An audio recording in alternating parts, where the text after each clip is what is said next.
Olá pessoal, hoje nós vamos falar um pouquinho sobre a parte da embriologia. Em alguns casos eu vou dar o exemplo da embriologia humana, mas nós vamos passar por etapas que é o processo importante para que a gente veja até a diferença entre os animais, né? A embriologia, o próprio nome está falando, é o estudo do embrião, e conforme ele vai apresentando ou percorrendo etapas dentro desse processo, então esse animal ele pode ser menos especializado ou mais especializado. Então veja, a gente só pode falar em embrião após o processo da fecundação. Então o que é o processo da fecundação? É quando um óvulo, né, vai ser fecundado por um espermatozoide, e a partir desse momento cada célula dessa é haploide. Então vai formar um zigoto, que o zigoto sempre ele é diploide, né? N mais N forma o indivíduo 2N, que é o zigoto. Muito bem, esse zigoto, veja, nesse exemplo aqui que eu estou dando, eu estou falando um pouquinho da embriologia humana, né? Olha, eu tenho um óvulo, foi fecundado, já apareceram aí os glóbulos polares, né? O masculino e o feminino, o segundo CP do óvulo já apareceu porque ele foi fecundado. Então, a partir desse momento, o que vai acontecer depois que fecundou? Veja, nem implantou ainda, não chegou ainda na região uterina, mas ele vai começar num processo de divisão. Então, de uma única célula, através de mitose, então essa célula vai começar de uma a formar 2 células, depois 4, 8, 16 é uma progressão geométrica, não é verdade? É uma PG. Enfim, a partir de 12 células que são formadas, que quem comanda a divisão toda é o óvulo ainda, mesmo ele já sendo fecundado pelo espermatozoide, o que vai acontecer? Ele vai começar a formar uma série de células compactadas.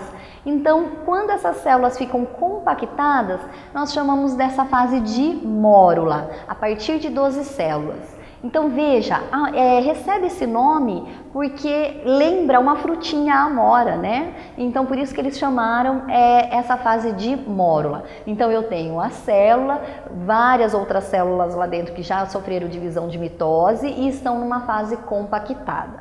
A partir dessa fase de mórula, essas células elas vão precisar migrar, né? Elas vão aí sofrer divisões e vão migrar para a periferia da célula, para poder ter o quê? Uma cavidade lá dentro. Quando as células se organizam dessa maneira, então nós chamamos essa fase de blástula. Então a blástula, ela é uma fase que é muito caracterizada pelas células que estavam compactadas na mórula e migraram então para a região da periferia.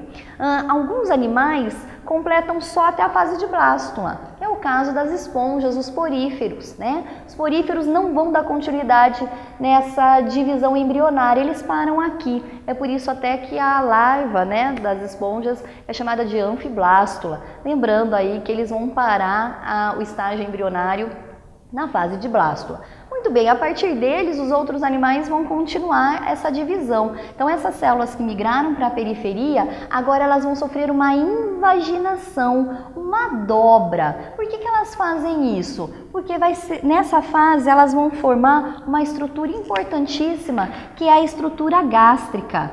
Nesse caso, como essa estrutura ela é muito primitiva, nós chamamos de arquêntero. Então, o que é o arquêntero? O arquêntero nada mais é do que a dobra feita por essas células de tal forma que vai formar uma estrutura importante para o processo nutricional do embrião. Além disso, nessa fase de gástrula, vão ser formados os tecidos da organogênese, que são 3 tecidos importantíssimos, que é a ectoderme, a endoderme e nos indivíduos mais especializados vai formar também a mesoderme. Então esses 3 tecidos são os tecidos que nós chamamos de tecidos totipotentes, que vão dar origem às estruturas, né? As estruturas da periferia, ao epitélio, ao sistema nervoso, a formação do coração, dos ossos, enfim, da musculatura. Então da onde surgem essas estruturas, né? Nesse período embrionário? Desses 3 tecidos, que são 3 tecidos da organogênese. Muito bem. Se o o animal ainda for mais especializado, ele continua esse processo de divisão e ele chega na fase de neurula.